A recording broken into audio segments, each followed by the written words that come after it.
Last night, some massive drama just dropped in the Americas tier 2 scene, and I want to go over some of the stuff and give my opinions on some of the things. Takumi Val made this document, so thank you to them for making this document. Go give them a follow on Twitter. So the problem with tier 2. Riot's main KPI for challenges is the number of players that promote from tier 2 to tier 1. So I think it's pretty weird that Riot's KPI is the number of players that have been promoted from tier 2 to tier 1. So for anyone that doesn't know, KPI is key performance indicator, and essentially what I would expect this key performance indicator to be for, like who this would actually apply to, would be like a partnered team that has an academy team. And I feel like this line would make sense for them, like number of players promoted from tier 2 to tier 1 would be like a decent indicator of performance, especially towards like the staff of the tier 2 like academy team.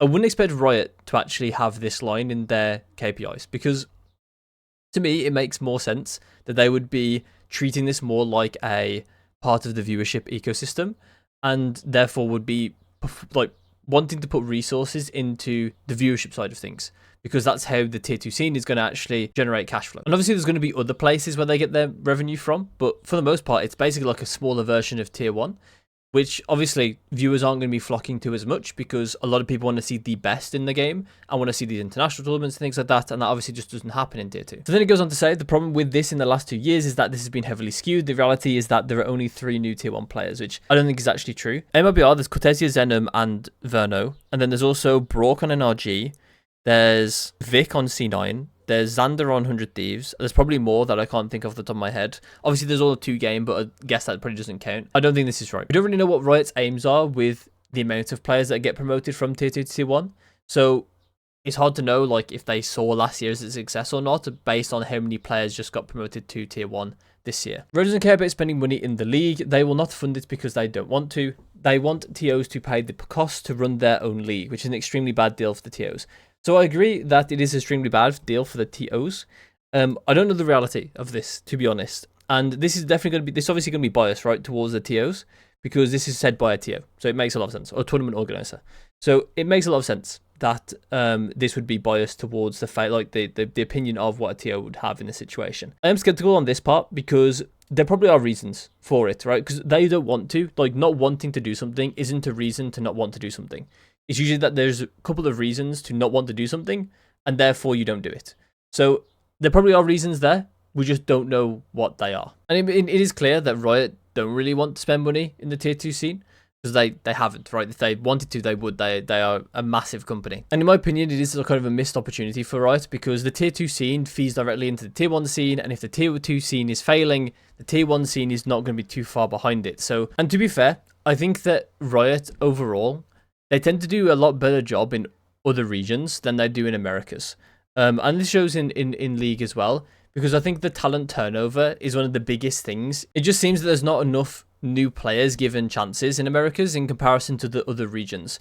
And it might be that there's just lack of players in Americas compared to other regions, or it's that there's a lot of nepotism and a lot of gatekeeping going on, where people are asking their friends to come and play and rejoin the leagues and that kind of stuff, rather than actually signing new players. I don't know anything really about this stuff, so I'm not going to talk about it. No opinions. But this stuff here, this line here, is pretty important, I think, because overall I think Valorant has fell off. I'm not sure if this was actually just relating to the organizer, the events that Tim has organized, or if it was to do with Valorant viewership as a whole. But I think this is like pretty. We can see it, I think, with especially with the champs viewership numbers over time. They have got lower over time, so it does make sense that this line makes sense. So there are org issues with QRR and M80 having money problems or money concerns, and then we've got orgs are looking to exit Valorant entirely due to the mistrust of Riot and the system, and then a bunch of rosters are in a weird spot from their players getting poached or making moves. Okay, so I think this is actually one of the biggest pain points for tier 2 in general, and I think that it's actually fairly mutual in some ways, but I think it's mainly the problem with Riot. I think that Riot needs to be giving a lot more security to teams in tier 2 that don't already have a tier 1 partnered spot, and we'll get into that in just a second. So I think that Riot really need to give some sort of security to these teams, because if you look like through the last couple of years, we've lost a lot of tier 2 teams that were once like making moves in tier 2 really and looking quite good, and then they've just had to like give up in Valorant entirely, because it basically they sunk more into getting a partner position than what the partner position was actually worth. And at that point, they just had to move everything out to Valorant and stop taking that risk, because at that point, the reward wasn't worth the risk they were taking. And I think that's a big problem with mainly Riot, with not supporting these teams enough in being able to support a stable tier 2 scene. I also do think as well there's some elements to it with the tier 1 teams. And honestly, I think this is more just a misplay from the tier 1 teams, from the tier 1 teams perspective, rather than just the tier 2s, like the tier 2 ecosystem perspective. Where I think that if you're a tier 1 team, I see no reason, aside from, I guess, monetary reasons, and other kind of some other reasons, but I see no big reason as to why, if you really wanted to win and you really wanted longevity in this game, that I don't know why you don't have an academy roster. It makes no sense to me that you don't have a youth pipeline to help you get players and to source players from the tier 2, right? It makes no sense to me to not have that. And to an extent, this would also help the stability of tier 2. The only problem with that is that if all 12 teams currently in partnership for Americas had a tier 2 team, then it would be 12 teams that can't ascend. So it would cause problems in the way the ascension works.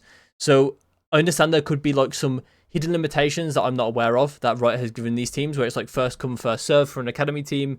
We have our 5 slots now for Americas, so therefore you can't have any more. It has to be teams that don't have a partnership currently with Riot or something like that. Obviously, I don't know. It could not even exist. So I think it's crazy that a lot of these partner teams don't have a tier 2 team, because I think it would only be beneficial to their longevity as a team in Valorant. And it kind of loops around back into Riot in some ways, where maybe they just aren't getting the support they need to then also support an academy team with the tier 1 team.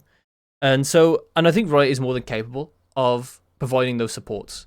So to me, I think that there is a partly on tier 1 teams here, but I think for the most part, it's on Riot to give security to the tier 2 teams. I just want to clarify, because I'm not sure if I did a good enough job on that part, to clarify that the tier 1 teams having academy teams would be important for the tier 2 ecosystem as a viewership model, right? It's a viewership model that makes money through the viewership part, because it's essentially like a small version of tier 1, right? It makes money through sponsorships and viewership, which obviously sponsorships are viewership, essentially.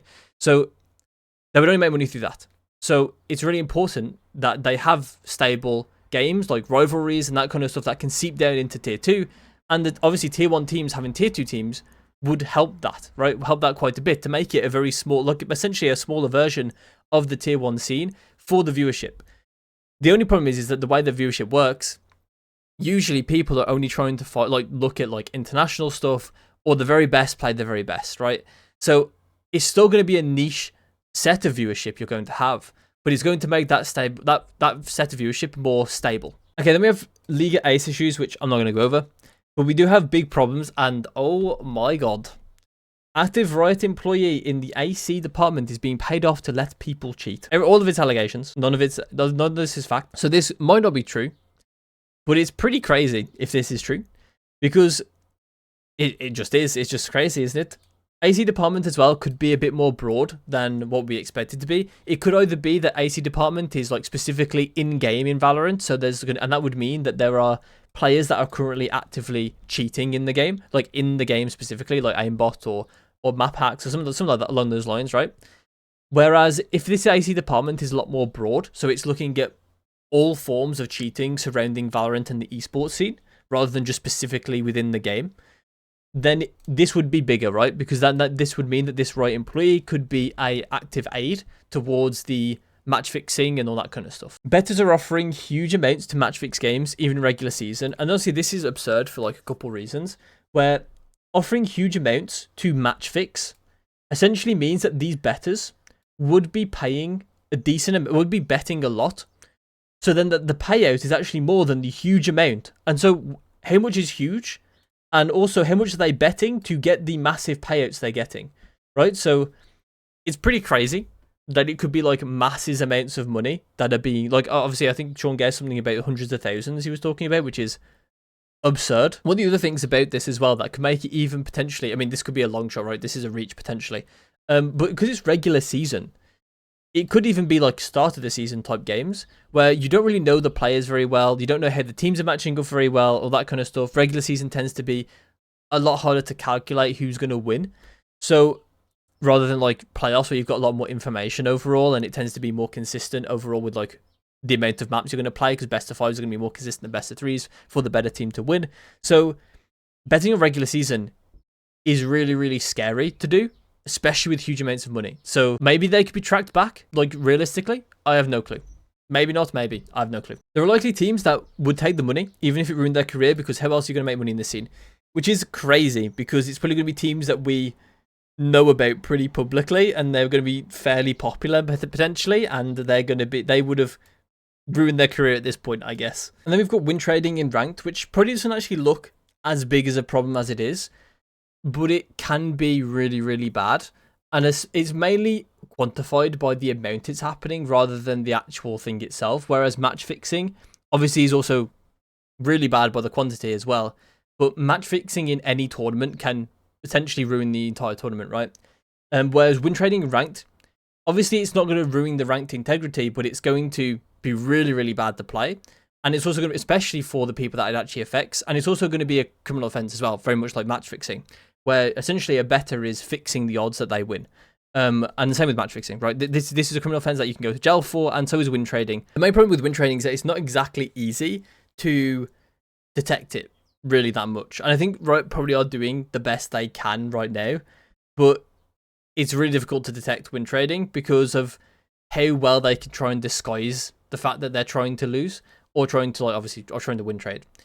And so what win trading actually is people will get into the game with a pro player or a streamer or whatever, and they purposely throw the game if they're on their team or something, or they basically purposely fix the game in a way that they would get paid to do.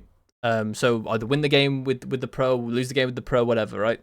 Win the round as well. It can be round by round. It can be game by game. So overall, it's a really, really bad thing. And the biggest problem with it is that it can go undetected very easily. And one of the biggest things that I don't think many people will be talking about is that this affects the overall ecosystem of the viewership of Valorant. Not just the esports viewership, but the streaming viewership and that kind of stuff, right? Because if a streamer isn't having fun playing the game, they're going to leave the game, right? They're not going to play the game anymore if it sucks, right? The ranked already has a bad reputation. It doesn't help that a lot of the high-ranked NA streamers or more popular NA streamers are going to run into stream snipers, potential crypto throwers every game, or more or less most of their games.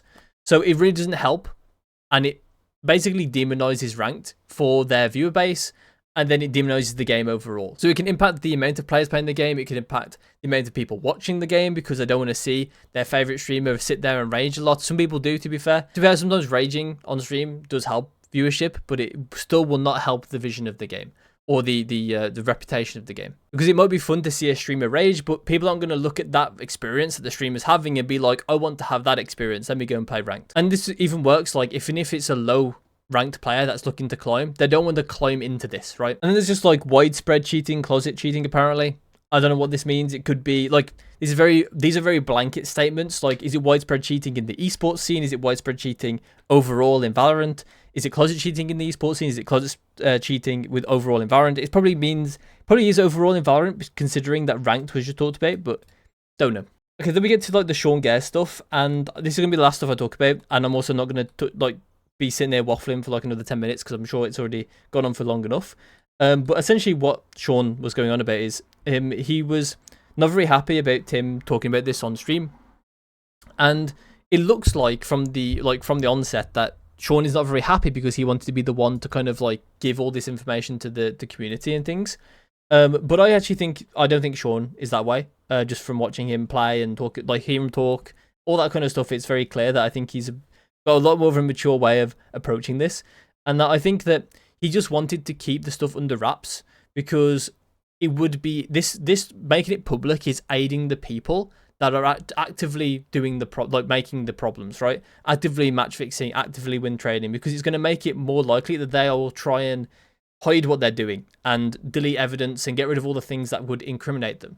So it would make people kind of dodge the ban hammer or dodge going to prison, right, for match fixing, that kind of stuff, right?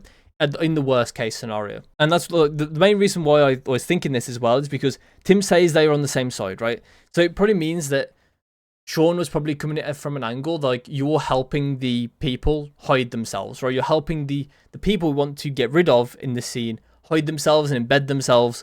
So by making this public, it might be sad to say, but we might not fully root it out, and there might be players that are, or players or staff or people just involved that are going to be unpunished because this was allowed to go to light too fast before the investigation fully flourished into kind of getting everything it could from all the information out there, because a lot of the information may have been destroyed by the parties involved. The situation is pretty crazy. It's going to be massive drama. I don't usually get involved with this type of stuff because it's usually out of my like purview as a coach.